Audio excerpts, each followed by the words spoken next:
Capítulo 4. Decimos Padre Nuestro. Vamos a continuar este segundo día de ejercicios. Hoy veíamos en el libro Jesús de Nazaret del Papa Benedicto XVI cómo tenemos la conciencia firme de que Dios actúa en la historia.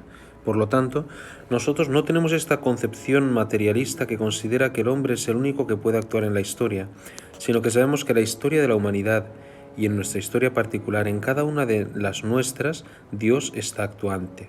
¿Qué significa esto? Primero, que Dios nos sostiene en el ser, nos está sosteniendo. Y segundo, que nos habla y que nos indica cosas cada día en las circunstancias concretas. Significa que, por tanto, cada día podemos secundar su palabra o cerrar los oídos a Dios. Esto es algo muy importante. Pues bien, en este día de hoy seguro, ya que los días de ejercicio son días de una especial gracia de Dios, Él quiere decirnos cosas, quiere hablarnos. Dios quiere santificarnos, quiere concedernos el don de la conversión para que seamos más felices y más fecundos, más fieles, para que seamos santos. Nosotros hoy podemos libremente, ya que cada uno de nosotros somos libres y este es un abismo impresionante, decirle a Dios, te quiero escuchar, o en cambio decirle, no quiero escucharte. Seguramente nunca le diremos a Dios explícitamente no te quiero escuchar. Nadie se lo dice así, pero hay formas de decirlo. Si uno no es fiel a la oración, a los tiempos de oración, si uno no guarda el debido recogimiento, está diciendo a Dios no te quiero escuchar o no me importa lo que me quieres decir. Nosotros respondemos no solo con palabras, sino principalmente con nuestras obras. Por eso, este día de hoy es fundamental. La Madre Teresa de Calcuta decía con un símil precioso que toda nuestra vida está tejida de miles de segundos que podrán ser segundos de amor a Dios o segundos de amor a uno mismo, de ensimismamiento, de repliegue sobre uno mismo. Y al final la línea recta será la compuesta por miles de segundos, de minutos, de instantes. Por eso, qué gran tentación la de despreciar el momento actual, la de no dar importancia a lo que nos jugamos ahora. Ahora, por ejemplo, en este rato concreto, en qué gran tentación la de pensar que estos ejercicios son de un año más y que ya sabemos lo que pasa. Bueno, puede uno decir desde el escepticismo de quien no cuenta con que Dios actúe en la historia que ya sabemos lo que pasa. Sí, bueno, uno hace un propósito, bueno, incluso tiene un deseo de cambio, pero después la vida es como es, uno vuelve a su casa, a su parroquia y todo sigue igual. La vida es difícil, o yo tengo mis fallos, yo soy como soy, ¿quién me va a cambiar? ¿Cómo voy a cambiar a esta edad que tengo, con tanto tiempo, con tantas circunstancias? Está bien, habrá que hacerlos, pero ¿por qué no? Esto sería ir de derrotados por la vida y eso no puede ser. Dios es capaz de hacer un gran milagro en nosotros, hoy, aquí y ahora. Por eso debemos insistir en no dejar pasar la ocasión en este día concreto, en este 20 de enero de 2009. Porque Dios nos va a hablar, Dios nos está hablando, Dios actúa y Dios existe. Bien, hecha esta consideración que es para animarles, igual que ustedes me animan a mí, déjenme que les cuente lo que me pasó una vez que fui a predicar unos ejercicios a una diócesis de España, en la cual la edad media del clero es muy alta. Yo llevaba muy poco tiempo ordenado, unos 6 o 7 años, ahora ya llevo algunos más, y me pidió el obispo que fuera a predicar los ejercicios a los sacerdotes. Yo acepté con la insensatez que da la juventud. Fui a hablar de Dios, pues Dios nos concede ese don. El más joven, por supuesto, era yo, y el siguiente más joven tenía 69 años. Y de ahí para arriba el resto de los 40 sacerdotes. Por tanto, me trataban como a un nieto. Según iba acabando, me animaban y decían, ánimo, seguro que lo vas a hacer bien. Me animaban a mí. Pues bien, lo que más me anima es ver su alegría. Y también el empeño, la fidelidad con la cual hacen ustedes su oración. Y de verdad, perdónenme esta confidencia. Yo se lo digo al Señor y le doy gracias por el testimonio sacerdotal que dan en su oración, en sus ratos de recogimiento, aunque de vez en cuando se note un poco el pecado original. Pero eso hay que pedir al Señor, no lo digo por nadie. Si es alguien se siente aludido, que se pregunte delante del Señor qué pasa aquí. Vamos a seguir pidiendo al Señor el don de la conversión. Rezamos sin darnos cuenta de lo que decimos. La segunda palabra del Padre Nuestro es nuestro. Ayer meditamos Padre, ahora vamos a hablar del nuestro. Pero que nadie tiemble, no vayan a creer que vamos a meditar una palabra por día de esta oración, porque si no serían ejercicios de un mes, pues llegará un momento en que aceleraremos el ritmo. Lo que ocurre es que estas primeras palabras encierran una riqueza extraordinaria. ¿Cuántas veces hemos dicho estas palabras? ¿Cuántas veces rezamos el Padre Nuestro? Y tal vez rezamos, como decía Santa Teresa, como si fuéramos un conjunto de latas que se mueven, porque ya no ponemos demasiada alma en las palabras que decimos, en las palabras vocales que pronunciamos. Es importante que la oración vocal esté llena de alma y que cuando recemos los salmos o las oraciones aprendidas, las recemos con intensidad. A veces uno reza en latín y eso pasa muchas veces y termina diciendo una barbaridad, incluso pasa en castellano. Una vez estábamos rezando el bendita sea tu pureza, que es una oración muy bonita, y escuché a un chaval decir, bendita sea tu pureza y eternamente lo sea, pues todo Dios se recrea en la gran belleza. Y le dije, ¿cómo que todo Dios se recrea? Es todo un Dios.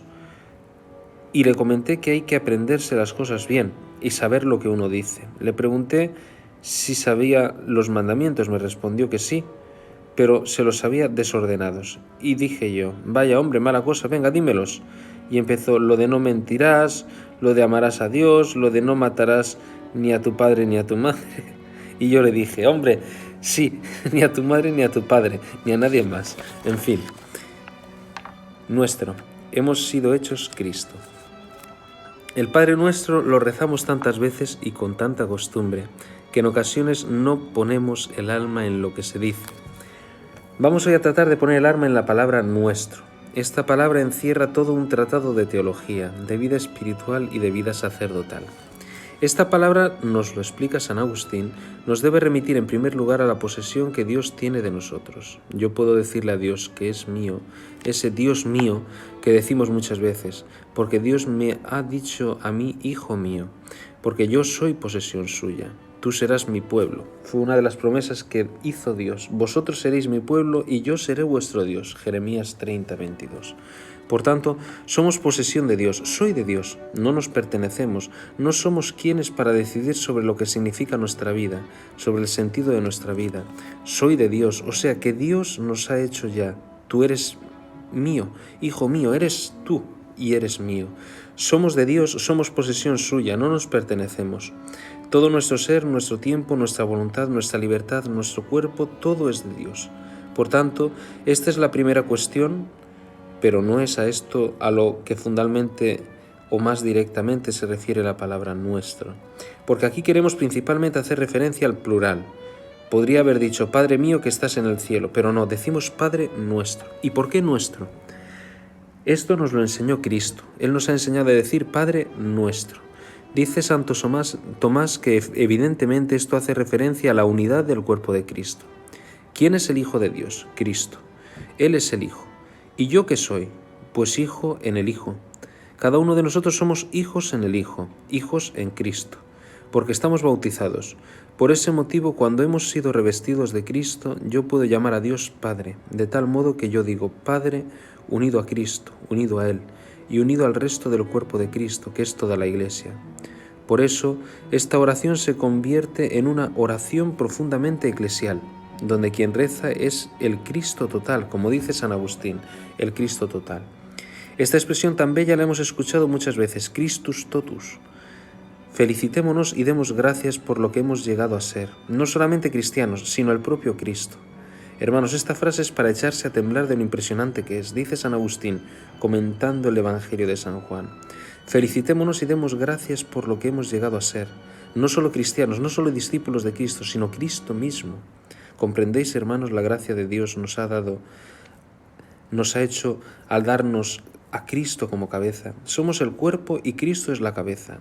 ¿Alguno se cortaría la cabeza? Alguien diría, como tengo un mal día me voy a cortar la cabeza. Absurdo.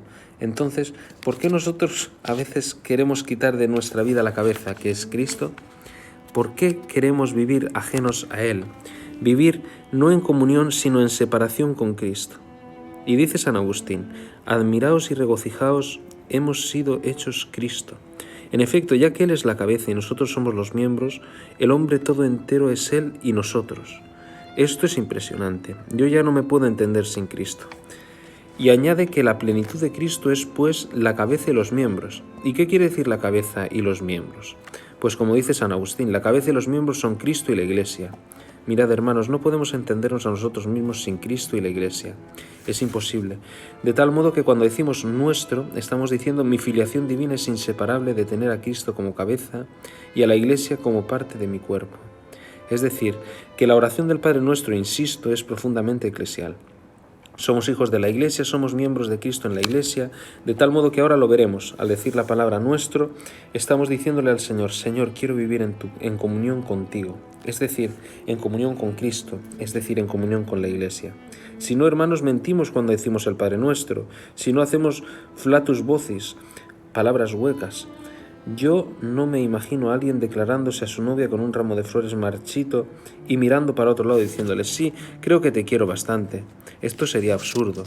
Es absurdo que digamos cosas tan sublimes como el Padre Nuestro sin saber lo que estamos diciendo. Cuidado, que cada vez que decimos nuestro estamos diciendo vivo en comunión y lucho por vivir en comunión contigo.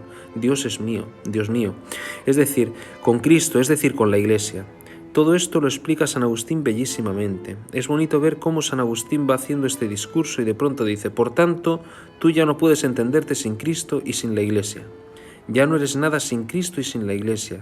Estarías decapitado y sin parte de tu cuerpo. Serías deforme. Seríamos deformes, hermanos, deformes. Comunión con los hermanos que son imagen de Dios. Vamos pues a ver dos aspectos de este nuestro, dos dimensiones distintas. Un aspecto nos lo indica Santo Tomás en el comentario a este número, el otro lo subraya San Agustín. Santo Tomás se fija mucho en los hermanos, es decir, hace una especial referencia en la comunión con Cristo y la comunión con los hermanos. Por otro lado, nos dice que a lo primero que nos lleva el decir nuestro es a reconocer en los demás que son hijos de Dios y fundamentalmente nos lleva a respetarlos como lo que son, nos lleva a respetar su dignidad, pues son hijos de Dios. Con independencia del lugar que ocupen, con independencia de su edad. Son hijos de Dios. Tenemos que aprender a mirar a los demás tal y como Dios los mira. ¿Qué es lo primero que ve Dios en alguien? Lo primero que ve Dios es que es hijo. Y así debemos ver nosotros a las personas. Al Papa, por ejemplo, uno puede verlo de dos maneras. Puedes ver la persona concreta que es o quién es delante de Dios, el sucesor de Pedro. Son dos niveles, pero cuidado con confundirlos, pues no son el mismo. Conozco a un profesor en Alemania que era íntimo amigo de Joseph Ratzinger, ya que habían sido compañeros, profesores cuando estaban en Alemania. Y él comentaba que ahora, cuando le ve a veces, el trato es radicalmente distinto. ¿Y por qué?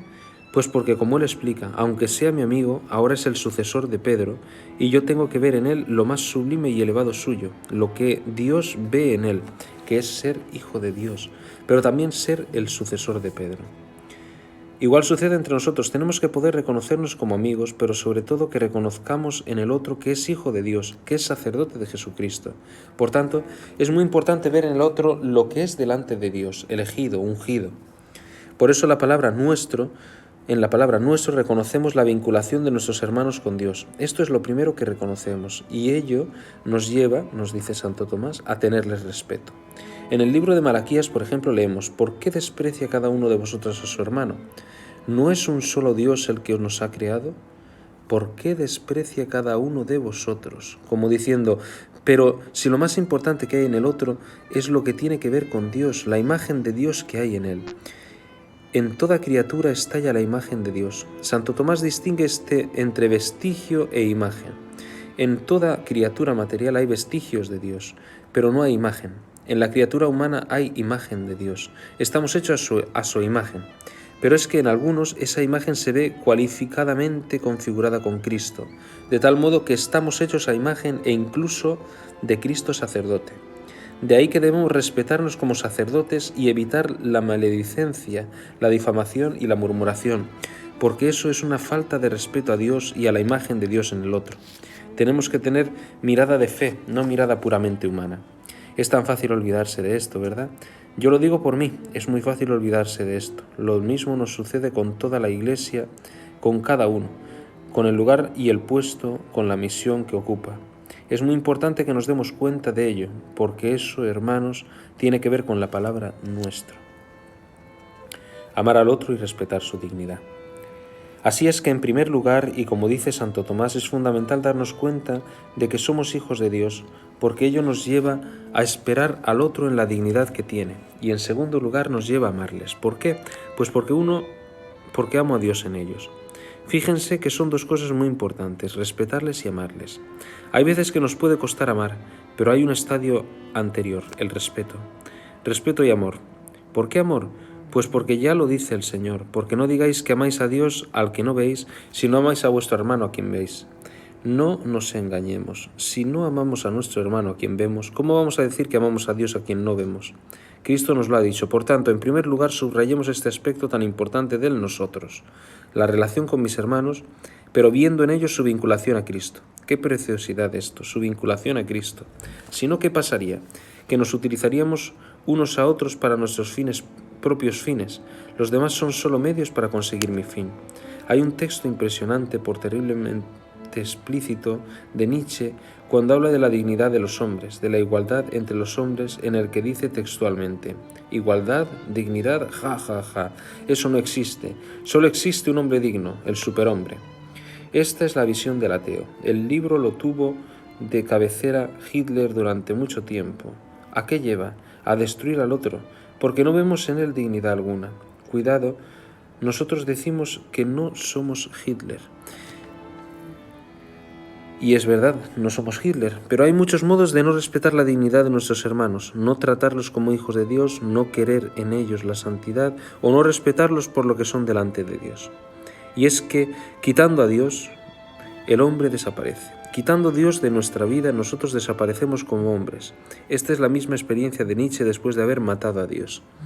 Hay un libro publicado en Viena que me ha gustado mucho. Es un libro muy interesante en el que se recoge una colección de cartas que intercambiaron la madre de Nietzsche y Franz Overbeck, el mejor amigo de Nietzsche desde la infancia. Se trata de un epistolario recogido mucho tiempo después porque se descubrió tarde y que se ha publicado. Cuenta cómo vivió la madre de Nietzsche, una mujer sencilla y que obviamente quería a su hijo, el proceso de cómo él, Nietzsche, fue enloqueciendo. Y hay una frase que no se me olvidará nunca, una frase espectacular. Desde que se alejó de Dios perdió la razón, enloqueció. Eso es lo que cuenta la madre de Nietzsche a Overbeck. Y es muy interesante porque es una gran verdad. En la medida en que nos alejamos de Dios perdemos la razón, enloquecemos. Aunque la apariencia sea de gente más o menos normal, no es verdad. Si nos alejamos de Dios enloquecemos. Nuestras actividades son alocadas. Por tanto, respeto y amor. Y eso hay que verlo con la dimensión de la fraternidad. En comunión con Cristo. El segundo aspecto al que me quiero referir es al de la comunión. Padre nuestro significa que yo estoy diciendo, tú eres mi Padre. Por tanto, es decir, que me sé tu Hijo, vivo como Hijo. Pero me sé tu Hijo es porque soy Hijo en el Hijo, porque estoy en comunión con Cristo. Y si estoy en comunión con Cristo es porque estoy en comunión con el Cristo presente en medio de la historia, es decir, con la Iglesia, porque ella es el cuerpo místico de Cristo y todos sabemos que vivir en comunión con Cristo es vivir en comunión con la Iglesia. Y esto se traduce de un modo muy concreto. Qué bonito es esto y qué curioso es el nuestro del Padre Nuestro. Tenga que ver también con mi vivir en comunión con la Iglesia. Porque ¿qué es la Iglesia? La Iglesia es el cuerpo místico de Cristo. Cristo es la cabeza del cuerpo, que es la Iglesia, como se nos dice en la carta a los Colosenses 1:18. Cristo es la cabeza del cuerpo, que es la Iglesia. Caput et membra quasi en una persona mística, la cabeza y los miembros como si fueran una sola persona mística. Como dice Santo Tomás, mi comunión con Cristo es inseparable, por tanto, de mi comunión con la Iglesia. Y si esto es así, hoy puede ser un buen día para preguntarnos y examinarnos. Los días de ejercicios son días de oración, de escucha y de examen. Y el examen de conciencia es un lugar muy bueno para la escucha de Dios, un examen sincero, ya que es el lugar donde Dios habla porque abrimos nuestro corazón a Dios. Hagámonos dos preguntas. Yo les propondría dos preguntas que cada uno puede desarrollar después. La primera sería, ¿cómo vivo mi fraternidad? Es decir, ¿cómo vivo mi respeto a los hermanos? Y no solo en el sentido físico, sino si descubro en ellos la dignidad que poseen. Obviamente, el respeto es cualitativamente distinto dependiendo de la persona a la que se trate, aunque todos debemos respetar al único Dios. Por ejemplo, una mala cara al Papa no es lo mismo que una mala cara a un compañero de la parroquia. Ambas situaciones están mal, pero sabemos que tienen un valor cualitativo distinto. Por eso, la pregunta que nos podemos hacer es ¿cómo vivo esta dimensión del respeto, que en último extremo es a Dios, a Cristo? Importantísimo. En segundo lugar, ¿cómo vivo mi amor? ¿Amo a Dios en mis hermanos o bien separo la cabeza del cuerpo o digo que yo amo a Dios pero no amo a mis hermanos. Y hay que preguntárselo en cosas concretas. ¿Busco la santidad de mis hermanos o qué busco? Si la primera pregunta tenía que ver con la fraternidad, esta segunda tiene que ver con la comunión. ¿Vivo en comunión con la Iglesia? Y esto hay que verlo de modo muy concreto. ¿Vivo en comunión con lo que la Iglesia enseña? ¿Con lo que la Iglesia dispone? Y es que al final las abstracciones son muy peligrosas. Esto se traduce de formas concretas que tienen que ver con la forma de vida sacerdotal. ¿Vivo y me comporto como un sacerdote según la Iglesia me enseña? ¿Mis costumbres sacerdotales y mi forma de vida son propias de un sacerdote? ¿Vivo en comunión con el Papa, con mi obispo y con mis hermanos sacerdotes en tanto que formo un único cuerpo con ellos? ¿O en cambio considero que mi sacerdocio es algo individual o aislado? ¿Tengo conciencia de que solo existe un único sacerdote que es Cristo, cuya representación única en la Iglesia se manifiesta en el Papa y en los obispos en comunión con el Papa? La oración sacerdotal de Cristo en la Última Cena. Por eso impresiona tanto aquella oración de Cristo justo en el contexto de la Última Cena. Cristo acaba de lavar los pies a sus discípulos y comienza a orar. Abre su corazón, es la oración sacerdotal de Cristo. Ya tenemos en el capítulo 17 del Evangelio de San Juan y quizás hoy sea una bonita manera de entrar en el corazón de Cristo. Dice muchas cosas que resuenan en nosotros con fuerza, como esta es la vida eterna, que te conozcan a ti. Esta es la felicidad o este es el gozo. Pero lo que impresiona en el contexto en el que estamos meditando son las siguientes palabras. Padre Santo, cuida en tu nombre a los que me has dado. Cristo está rezando por nosotros, para que sean uno en nosotros. Esto es impresionante. Todos sean uno, como tú, Padre, en mí y yo en ti. Que ellos también sean uno en nosotros, para que el mundo crea que tú me has enviado. Y dice uno en nosotros. La unidad nuestra es en Cristo. Nuestra unidad no es solamente cuestión de gustos. Sería como decir, es que yo solamente me siento unidos a aquellos sacerdotes con los que me llevo muy bien.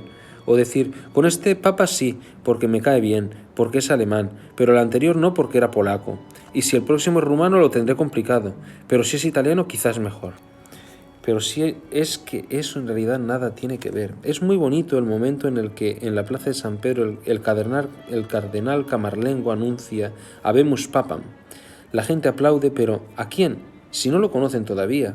La gente aplaude al Papa y da igual quién sea, si es negro o blanco o amarillo, joven o mayor, blanco o alto, guapo o feo, da igual, porque es el Papa. Igual que cuando confesamos. Imaginemos que viene un penitente y te ve ahí en el confesionario, porque hay que sentarse de vez en cuando en el confesionario, porque si no, y se queda así como...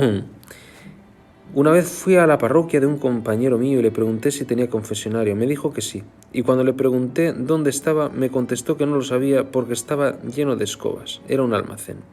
Pero hombre, le dije yo sé que tú tienes cara de escoba, pero también conviene quitar un poquito la escoba, lo limpias un poco, te sientas ahí y ya. El confesionario es para sentarse en él y también para confesar. Pues eso, imaginemos que viene un penitente y dice, este sacerdote me cae a mí muy bien, porque es que a mí eso de las gafas nunca me ha hecho mucha gracia. Pero bueno, si es que el perdón que te va a dar no es del sacerdote, es de Cristo. Cuidado con las acepciones de personas, con todos, entre nosotros, con nuestros superiores. ¿Por qué? Porque no tiene sentido, porque es Cristo. Hombre, a veces uno puede cambiar de confesor por algún motivo. Estaba yo la noche de un Jueves Santo a un Viernes Santo confesando en una parroquia a la que me habían dicho que sí podía ir por la noche porque había muchos penitentes. Tenían exposición del Santísimo toda la noche. Yo fui de madrugada. Serían las 4 o las 5 de la madrugada. Cuando llegué y me senté a confesar, entonces llegó una persona. Ave María Purísima, sin pecado concebida, le respondí yo. Que me dé la absolución. Bueno, muy bien, le contesté yo, pero eso es como ir muy rápido. ¿Quiere usted pedir perdón de algo al Señor? Ya se lo he dicho al sacerdote de enfrente, que se ha dormido. Y efectivamente miré allí y... Oiga, no tendré que repetirle todo otra vez, me dijo. Pues vaya, despiértele y que él le dé la absolución, le comenté yo. Sí, hombre, cualquiera le despierta con el humor que tiene, me replicó. ¿Y qué penitencia me va a poner después? Como ven, es un problema teológico serio. Pero en último extremo, la absolución de un sacerdote o de otro es la absolución de Cristo. Es que nosotros no somos nadie, nosotros sin Cristo no somos nadie. Si no estamos en comunión con la Iglesia, no somos sacerdotes, y la comunión con la Iglesia no es en genérico, es muy concreta. Fíjense en el empeño que pone Cristo en su oración sacerdotal. Padre, que todos sean uno. Por tanto, la otra pregunta que hoy nos podemos hacer es, ¿cómo vivo mi comunión con la Iglesia? Hermanos, Dios quiere hablarnos en este examen de conciencia. Les hago una confidencia. Yo ayer, cuando repasaba un poquito las meditaciones de hoy, me dije que tenía que empezar mi examen de conciencia y lo empecé a hacer con los puntos de hoy. Y la verdad, les voy a decir una cosa, me quedé un poco así como diciendo, ¡ay Dios mío! Y es que si uno afina un poco en el examen de conciencia, la verdad es que es muy difícil que uno diga, pues pecado, pecado, la verdad es que no veo nada. Que sí, hermanos, que sí, que tenemos muchísimo que cambiar, muchísimo que mejorar. Que no vinimos bien nuestra comunión, que no vivimos bien nuestra comunión con la Iglesia, que podemos cambiar en muchas cosas concretas. ¿Por qué no hacemos un esfuerzo real, sincero, cueste lo que cueste? Nos juguemos lo que nos juguemos, porque nos jugamos lo más grande que es la vida eterna y la fecundidad de la Iglesia. Por eso, yo les animo mucho a que hoy en la palabra nuestro, en esta oración, podamos realmente con eficacia entrar en la dimensión de la fraternidad y en la dimensión de la comunión. Podemos meditarlo con diversos textos, pero en último extremo, al final, haya un examen y una súplica confiada al Espíritu Santo. Hazme vivir en caridad, hazme vivir en comunión. Dios te salve María, llena eres de gracia, el Señor es contigo. Bendita tú eres entre todas las mujeres, y bendito es el fruto de tu vientre, Jesús. Santa María, Madre de Dios, ruega por nosotros pecadores, ahora y en la hora de nuestra muerte. Amén. Gloria al Padre, al Hijo y al Espíritu Santo. Amén.